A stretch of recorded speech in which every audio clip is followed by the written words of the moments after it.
بسم اللہ الرحمن الرحیم۔ حضرت حسان بن ثابت رضی اللہ عنہ کا تعارف۔ حسان بن ثابت رضی اللہ عنہ شاعر رسول صلی اللہ علیہ وسلم کہتے ہیں، آپ صلی اللہ علیہ وسلم نے اپنی زندگی میں حسان کے علاوہ کسی صحابی کو اپنے منبر پر نہیں بٹھایا۔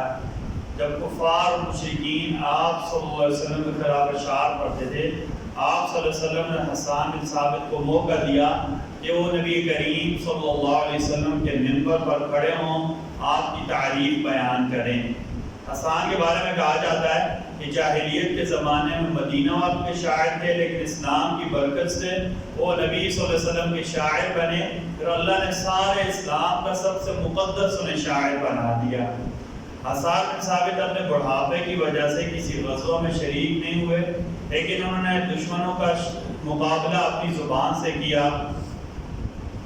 حسان 120 سال کی عمر میں وفات پائی۔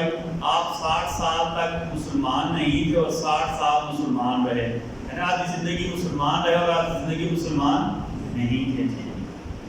ایک فرض کے بارے میں امانتوں کا واپس کرنا، سورہ نساء نمبر 58 اللہ تعالیٰ فرماتے ہیں، اللہ تمہیں حکم دیتے ہیں جن کی امانتیں ہیں انہیں واپس کیا کرو۔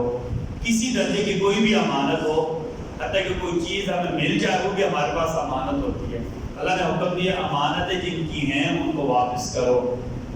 ایک سنت کے بارے میں مسجد کی صفائی کرنا، آپ صلی اللہ علیہ وسلم کا معمول مبارک یہ تھا، آپ کھجور کی شاخوں کا جھاڑو بناتے اور مسجد میں سے صفائی فرماتے تھے۔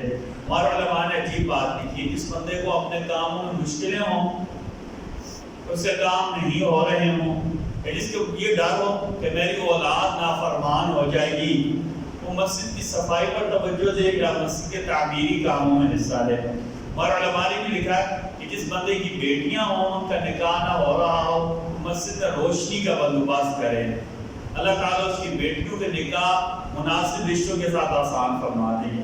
اور بچوں کے بارے میں اگر کوئی خطرہ ہو کہ میرے بچے نافرمان نہ ہو جائیں، تو مسجد میں سے جھاڑو لگایا کریں، یعنی مسجد کی صفائی کر دیا کریں، ضروری روزانہ کریں، جب بھی موقع ملے آسانی کے ساتھ جتنا بھی ہو سکے مسجد کی صفائی کر دینے سے اللہ اولادوں کو فرما بردار بنا دیتے، کیونکہ نبی کریم صلی اللہ علیہ وسلم کا مبارک ترین معمول ہے، آپ صلی اللہ علیہ وسلم کھجور کے پتوں کی جھاڑو بناتے تھے اور مسجد نبوی سے صفائی فرماتے تھے۔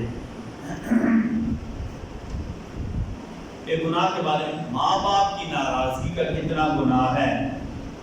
نبی کریم صلی اللہ علیہ وسلم فرمایا، ایسے بندے کی نماز اللہ قبول نہیں کرتے جس کے ماں باپ حق پر اس سے ناراض ہو۔ ایک ہوتا ہے کہ ماں باپ کا کافر ہو جائے، شرک کبھی نہیں، لیکن حق بات پر ناراض ہے، مثلا بندہ نماز نہیں پڑھتا، ماں باپ کی بدتمیزی کرتا ہے، ماں باپ کا حق ادا نہیں کرتا، کوئی ایسی بات ہے۔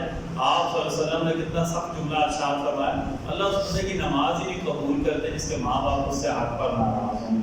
اللہ تعالیٰ ہم سب کو ماں باپ کا خدمت گزار بنائے۔